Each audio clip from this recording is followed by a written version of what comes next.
করেছি, আল্লাহ পাক তাদের তুমি ইমানি মৃত্যু দিও, ইমানি মৃত্যু হিসেবে নসিব করো।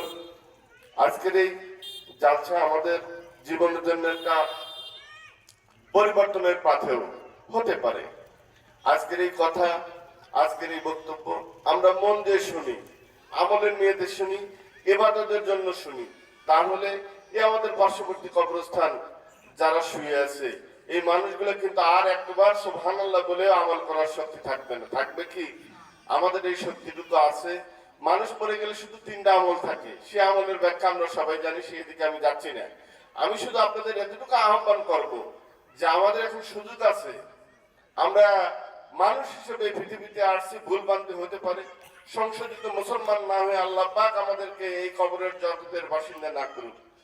আমরা এই দুনিয়াতে প্রত্যেকটা মানুষ বিভিন্ন দল মত শ্রেণী পেশায় থাকতেই পারে, কিন্তু প্রত্যেকটা মানুষ আমরা যারা মুসলিম তারা যেন কোরআন হাদিসের আলোকে এই জীবনটা গড়তে পারি।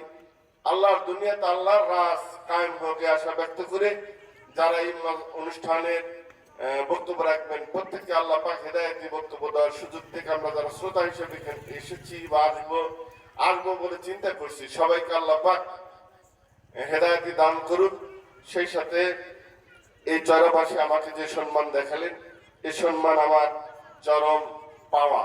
এই দুনিয়াতে এবং আখিরাতে এই মানুষজনের জন্য আমি মন ভরে প্রাণ ভরে দোয়া করি, আল্লাহ পাক এদেরকে আমার এই যা যা দুনিয়াতে যদি আমি নাও দিতে পারি, আখিরাতে দিতে পারি, আল্লাহ পাক আমাদের হায়াতের ভিতরে যদি বরকত দেয়, ইনশাআল্লাহ আপনাদের ঋণ পরিশোধ করার চেষ্টা করবো ইনশাআল্লাহ।